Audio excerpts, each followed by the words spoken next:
인류의 문명이 화석연료를 바탕으로 시작되었다는 걸 아시나요? 석탄을 에너지로 사용하며 일어난 산업혁명은 땅 위에 공장을 세우고 길 위에 자동차를 달리게 했죠.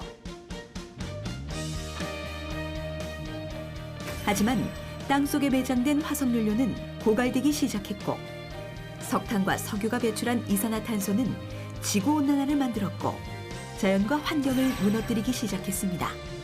환경 파괴와 에너지 고갈. 위기의 인류는 환경을 파괴하지 않는 신재생에너지에 우리의 미래를 걸고 있습니다.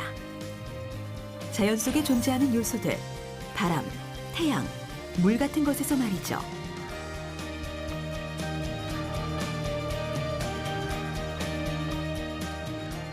자, 무엇이 인류를 다시 살게 할까요?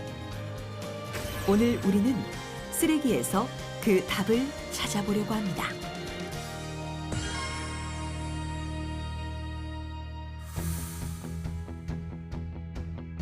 보기만 해도 기분 화사해지는 저 분홍색 건물. 도대체 뭐라는 곳인지 여러분은 짐작이 가시나요? 일일 300톤의 생활 폐기물을 소각 처리할 수 있는 시설입니다. 그 과정에서 발생되는 열을 이용하여 연간 약 30억 원의 수익을 올리고 있는 시설입니다. 저 연기는 쓰레기를 태울 때 나는 연기였네요. 그런데 1년에 30억? 쓰레기가 정말 금값인데요. 도대체 쓰레기로 뭘 어쨌길래 이런 수익이 나는 걸까요? 이 궁금증 해결을 위해서 좀 더 본격적으로 안을 들여다보기로 했습니다. 뭔가를 가득 싣고 들어오는 트럭. 저 안에 있는 게 쓰레기 같은데 어디 한번 볼까요? 역시 쓰레기가 많네요. 경기도 광명시와 서울시 구로구에 생활 폐기물을 연간 약 8만 4천 톤 반입받아서 소각 처리하고 있으며 그 과정에서 발생되는 열을 이용하여 지역 난방 회사에 온수를 공급함으로써 연간 약 30억 원의 수익을 올리고 있는 시설입니다.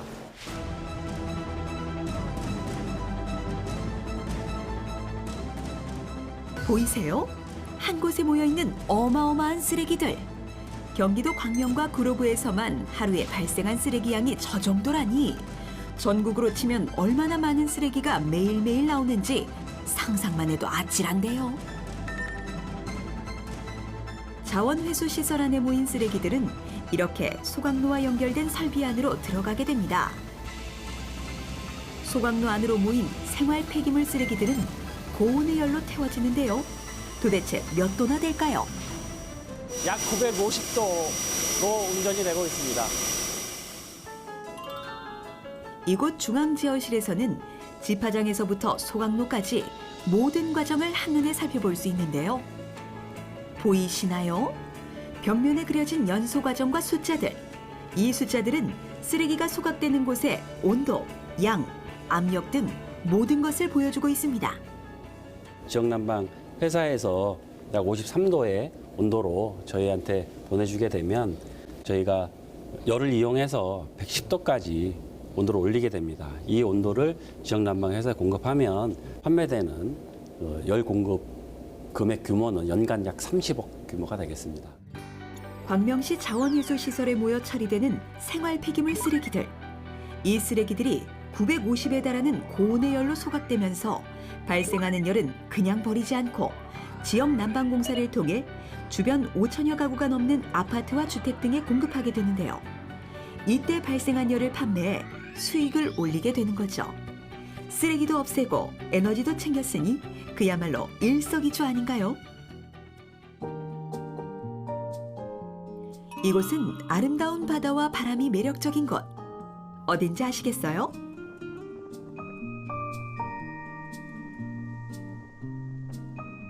힌트를 좀 드리자면 귤이 맛있고 말이 유명한 곳.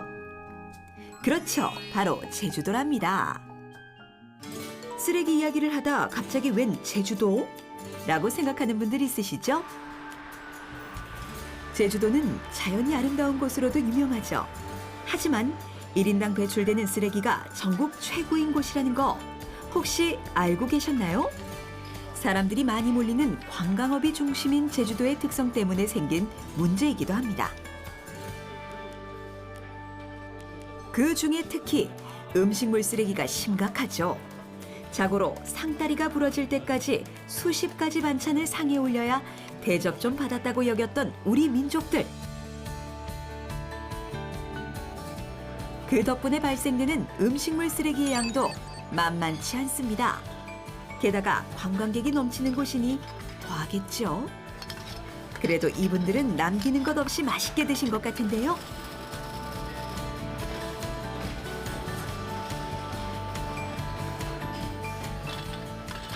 이 큰 식당에서 버려지는 음식물 쓰레기의 양 꽤 될 것 같은데요. 기숙일 때는 약 한 200~300kg 정도 나오게 되고요. 성수 경우에는 한 600에서 한 700kg 정도 나옵니다. 실제로 버려지는 쓰레기들 중 음식물 쓰레기의 양이 다른 종류의 쓰레기보다 많은 양을 차지합니다. 한국의 경우 하루에 배출되는 음식물 쓰레기의 양이 전국적으로 약 14,000톤, 처리 비용만 치자면 매해 약 8천억 원이 소요된다고 하죠. 우리가 조금 더 노력해서 이 음식물 쓰레기를 20%만 줄여도 연간 연탄 1억 8,600만 장에 이르는 에너지를 절약할 수 있을 정도라고 하니 음식물 쓰레기가 가져오는 환경 파괴며 비용 문제가 정말 심각하다는 걸 알 수 있습니다. 이렇게 심각한 음식물 쓰레기 문제를 해결할 수 있는 방법을 이곳에서 찾아보려고 합니다. 이곳 음식점에는 좀 특별한 기계가 설치되어 있는데요. 음식물 쓰레기를 이 기계 안에 넣으면 악취나는 쓰레기들이 완전 새로운 모습으로 변한다고 합니다. 봉지채로도 음식물 쓰레기를 버릴 수 있다는데요. 플라즈마 토치라는 고온의 토치, 천도에서 1500도를 발생시키는 고온의 토치로 공기가 없는 상태에서 열분해를 시킵니다. 진공 상태에서 이온과 전자가 화염처럼 분사되어 내용물을 때리면 복잡한 구조를 가진 고분자 유기물들이 단원자로 바뀌며 분해가 되는 원리인 겁니다. 한마디로 고온의 플라즈마가 쓰레기의 성질 자체를 바꿔버리는 거죠. 이런 과정을 거치게 되면 악취나는 음식물 쓰레기는 냄새 없는 탄화물, 즉 수치로 바뀌어 배출되는데 심지어 그 무게까지 원래보다 98% 이상 줄어든다고 합니다. 제가 생각할 때는 에너지 생산이 없는 우리나라의 경우 이런 잠재적인 에너지원을 다양한 에너지화 방법을 통해서 활용하는 정책이 필요하다고 생각됩니다. 1kg당 발열량이 5,300kcal가 넘습니다. 무연탄이 1kg당 발열량이 4,800kcal입니다. 남은 걸로 또 이렇게 좋게 에너지 만들어서 뭐 재활용하는 거니까 어떻게 보면 그건 좋다고 생각합니다. 취지는 좋은데 이제 좀 활용이 좀 많이 됐으면 좋겠어요. 전체적으로 좀 한 군데에서만 하는 게 아니라 이런 취지로 음식물로 하는 거면 좀 여러 군데 음식점에서 이렇게 지정이 돼서 좀 시범적으로 많이 좀 생겨야 사람들도 많이 하지 않을까 생각을 합니다. 태양광을 통해서 광합성을 하는 유기물, 그리고 유기물을 소비하면서 생성되는 바이오매스 에너지를 뜻하는데요. 살아있는 유기체나 동물의 배설물, 대사활동에서 나오는 부산물을 모두 연료화할 수 있는 것이 특징이죠. 우리가 흔히 생각하는 쓰레기도 직접 또는 변환해서 연료화할 수가 있습니다. 식물, 미생물 등을 에너지원으로 이용하는 바이오매스는 고갈될 염려가 없고 친환경적이며 물과 온도 조건만 맞는다면 지구 어느 곳에서나 얻을 수 있습니다. 해외 각국에서는 바이오에너지가 제2의 석유라고 불릴 만큼 엄청난 잠재력을 가지고 시장이 계속 커지고 있다고 합니다. 특히 미세먼지를 대비하기 위해서 바이오 연료 사용량이 점차 늘어가는 추세라고 합니다.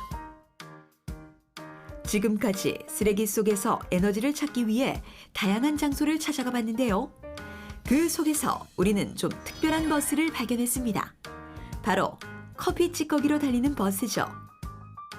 들어보신 적 있나요? 음식물 쓰레기의 일종인 커피 찌꺼기. 커피를 내리고 난 후 남는 이 원두 찌꺼기를 커피박이라고 부르는데요. 일반 목재나 볏짚의 탄소 함량이 0.47인 것에 비해 커피박의 탄수 함량은 0.51로 더 높아 잘 탈 수 있는 에너지를 가지고 있는 거죠.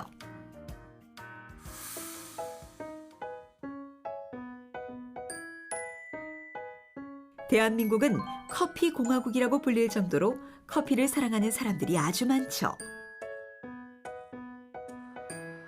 아침에 마셨으면 점심에도 마셔야 하고 내가 마셨으면 옆 사람도 마셔야 하는 게 바로 커피. 이쯤 되면 커피박도 엄청 배출된다는 거 짐작하시겠죠?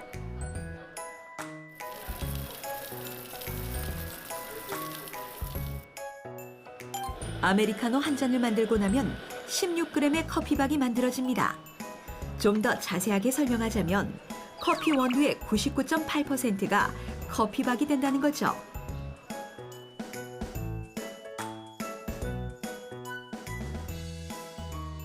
자, 이쯤에서 한번 물어볼까요? 여러분은 하루에 이 달콤 쌉쌀한 커피를 몇 잔이나 드시고 계십니까? 한 2잔 정도 먹는 것 같아요. 예, 2잔 정도 먹고 있습니다. 하루에 4잔 정도 마십니다. 한 5-6잔 물 대신에 좀 마시는 것 같아요. 와우, 하루 한 잔은 기본. 심지어는 하루 6잔까지. 밤잠 못 이룰 걱정보다 어마어마한 커피박 무게에 깔릴 확률이 더 커 보이네요. 실제로 한국에서 사용되는 커피 생두와 원두의 수입량은 계속해서 늘어나 최근 5년간 수입된 양을 보면 70만 톤이 훌쩍 넘습니다. 마찬가지로 최근 5년간 발생한 커피박의 양 또한 무려 57만 톤에 이를 정도라고 하네요.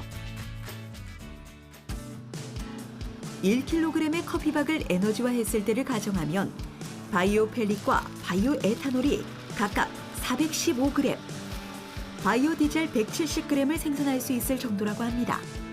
그냥 버리기 정말 아까운 신재생에너지의 연료네요. 그래서 국내 지자체에서는 커피 전문점에서 버려지는 커피박을 수거해 활용하는 방법을 찾고 있습니다. 그중 하나가 바로 소와 연관이 있죠.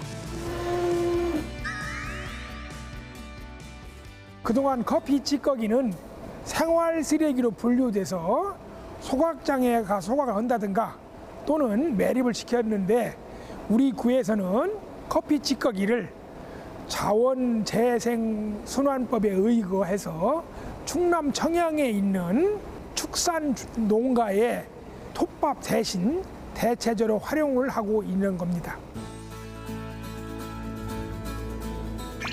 톱밥 대신이라는 말 궁금하시죠? 축산 농가에서는 소들이 생활하는 축사 바닥에 지피나 톱밥을 깔아 분뇨와 섞이게 하고 그렇게 만들어진 친환경 퇴비를 농사에 활용하는데 커피박이 그 역할을 대신 해내고 있는 겁니다. 인터넷 기사랑 신문 기사로 서울시에서 커피 찌꺼기가 많이 나오는데 환경적으로 문제가 많이 된다. 이렇게 기사를 접하게 돼서 아, 커피 찌꺼기라는 게 있구나 이렇게 알게 됐고 이게 우리 기존의 축사에서 쓰는 수분 조절제인 뭐 왕겨라든지 톱밥 대체제로도 충분히 활용 가치가 있다. 이렇게 생각을 해서 한번 이제 활용해 볼까 생각을 하게 됐고 커피박은 그 자체가 가진 오일 성분, 단백질, 무기질을 가지고 있어 바이오매스의 함량이 높아 신재생에너지로 가치가 높으면서도 친환경 퇴비로도 유용하게 활용이 가능하다고 합니다. 처음에는 자기도 신기하니까 처음 했을 때는 향기 맡아보면서 또 고얀 녀석들 같은 경우는 먹기도 해요. 근데 이제 한번 맛보고 달달해야 되는데 쌉소름하니까 먹고 뱉는 애들도 많더라고요. 이렇게 축분과 섞여 퇴비를 만들면 축분에서 나는 냄새까지 잡을 수 있어 농가에서 아주 반기고 있다고 하네요.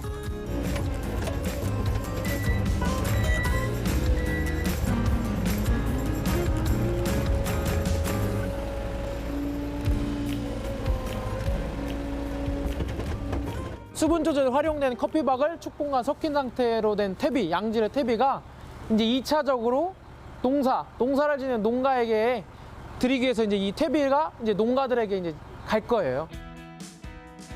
전국에서 발생하는 커피박의 양은 매년 10만 톤이 훌쩍 넘는 것으로 추정되는데요. 이 어마어마한 양이 생활 폐기물과 섞여 종량제 봉투 속으로 들어가 그대로 매립되고 있었죠. 바이오매스의 재료가 되거나 친환경 퇴비로 활용되면서 종량제 봉투 비용까지 절감하게 되니 약 23억 원에 이르는 쓰레기 처리 비용까지 아끼게 되는 겁니다. 그전에는 화학비료를 썼는데 화학비료 대신 퇴비를 넣어서 한 60-70% 정도 절감이 되고 있습니다. 액수로 따지면은 우리가 한 1000여 포 정도 썼거든요. 1000포면 아이스크 1000만 원인가? 만 원씩 따지면 한 600-700만 원 정도 절감이 되죠. 커피박은 식물 성장에 필요한 성분이 풍부하고 중금속 등의 불순물이 섞여 있지 않아 수확량 증가에도 큰 도움이 된다고 합니다. 가정에서는 어떻게 활용할 수 있을까요? 안녕하세요. 우아하게 커피 마시고 남은 커피박. 그냥 버리지 마시고 화분에 양보하세요.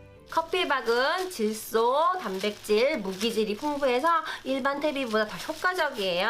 통에 담아서 옮겨주세요. 네. 컵에 담아주세요. 네. 기존의 흙과 섞어 퇴비로 쓰면 식물 성장에 도움을 준다고 합니다.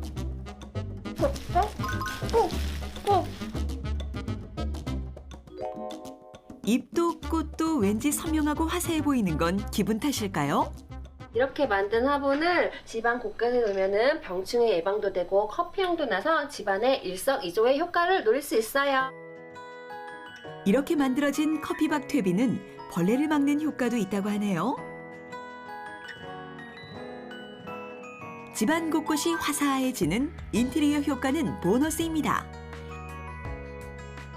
화분에서 풍기는 커피향에 꼬마 아가씨도 반한 듯한데요. 커피향이 왠지 초코향 같아서 냄새가 좋아요.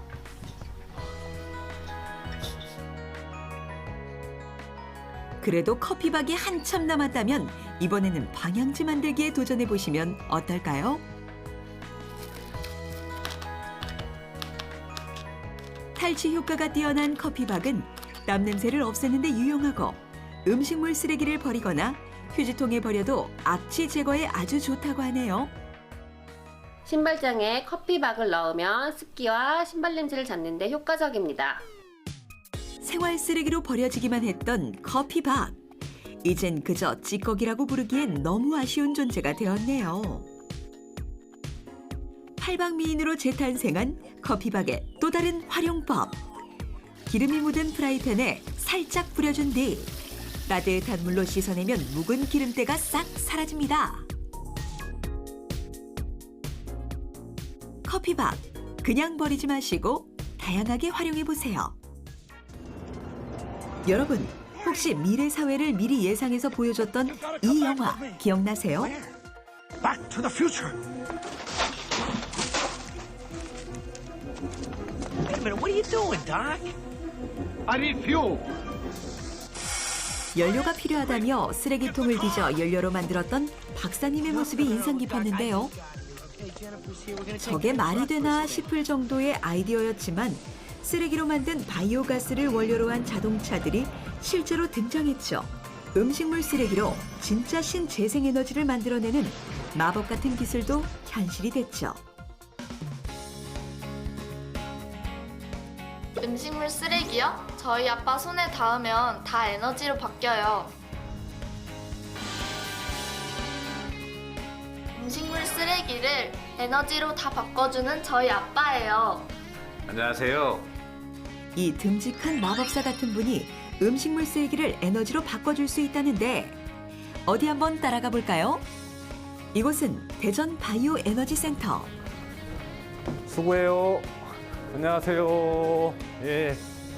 별일 없었고요. 네, 별일 없습니다. 어제 그 바이오가스 정제설에 대해서 일부 문제이 있어서 빨리 조치를 지금 원활히 지금 이송하고 있습니다. 2% 정도 되는데 이게 한 12% 정도까지 오를 수 있고 발생했네요. 예. 그렇게 되면 어제 발생한 가스가 한 3만 1천 정도 이렇게 발생했고 음식물 쓰레기하고 은폐수를 두 개를 반입을 받아가지고 공기를 차단한 혐기성 혐기 소화를 해서 그거를 처리하는 시설입니다.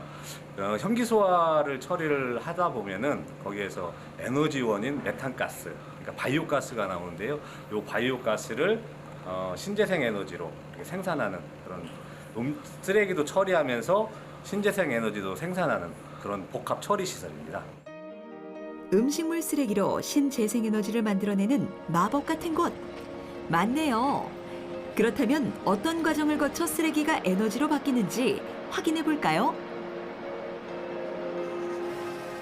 이곳은 하루에 200톤가량의 음식물 쓰레기와 은폐수를 처리할 수 있다고 하는데요. 엄청난 양의 쓰레기가 있던 장소라고는 생각되지 않을 정도로 깨끗한데요.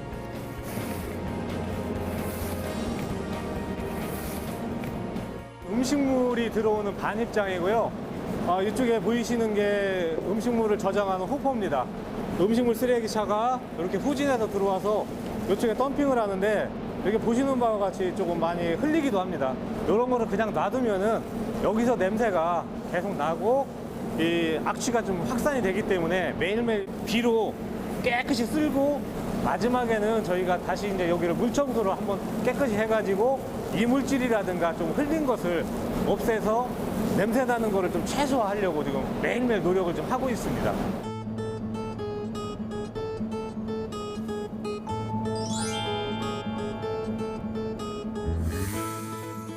먼저 반입된 음식물 쓰레기는 1, 2차에 걸쳐 분쇄되고 다시 미세하게 분쇄가 되는데 혐기성 소화 설비에서 메탄 미생물을 이용해 음식물 쓰레기를 분해해 바이오가스를 생산하게 됩니다.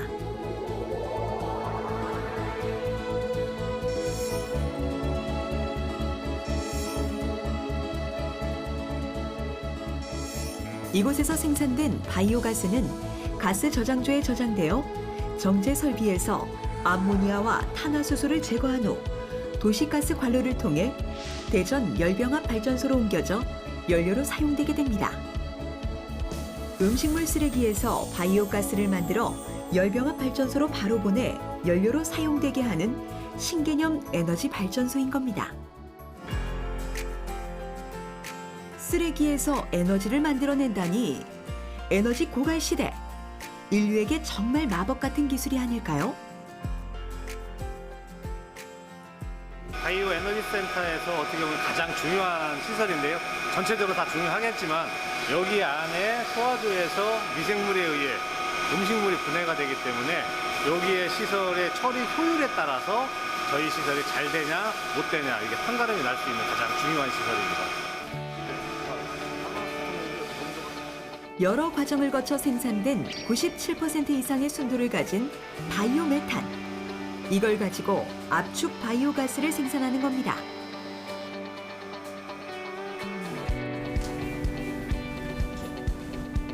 좋은 아침. 잘 지내요. 다음으로 연구실을 찾았는데요.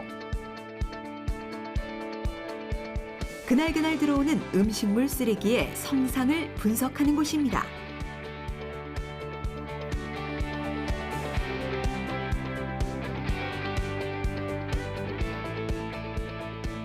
음식물하고 은폐수를 혐기 소화를 하는 거다 보니까 미생물에 의해서 모든 시스템이 좀 원활하게 처리가 되는 그런 시설입니다. 그래서 여기에서 그날 들어온 음식물과 은폐수에 대한 성상 그리고 소화조의 총 고용물이나 아니면 분해 가능한 보르타일 솔리드라든가 이런 거를 여기에서 직접적으로 분석을 하고 그리고 미생물은 pH라든가 여러 가지 조건이 좀 갖춰져야 되는데요. 그것이 제대로 이루어지는지 안 이루어지는지를 매일매일 여기서 한 10여 가지 항목을 분석을 해서 데이터 관리를 하고 있는 그런 실험실입니다. 네, 지금 저쪽으로 이렇게 생산된 바이오가스는 시민들에게 공급되고 재생산된 바이오가스를 판매해 수익을 올리기도 한다고 합니다.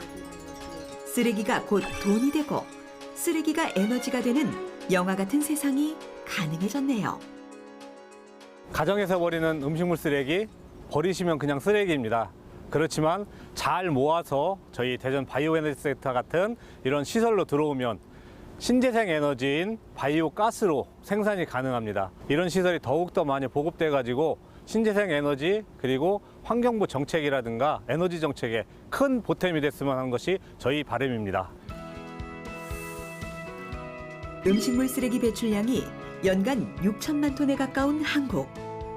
음식물 쓰레기로 생산이 가능한 바이오매스 에너지는 쓰레기 처리 비용에 대한 부담도 줄이고 친환경적이기까지 합니다. 석유를 대신할 만한 무한한 잠재력을 가진 바이오매스 에너지가 쓰레기 더미 안에서 숨쉬고 있습니다. 눈앞의 쓰레기가 에너지가 되는 세상. 우리는 지금 쓰레기에 주목해야 하지 않을까요? 그 안에 에너지의 미래가 있으니까요.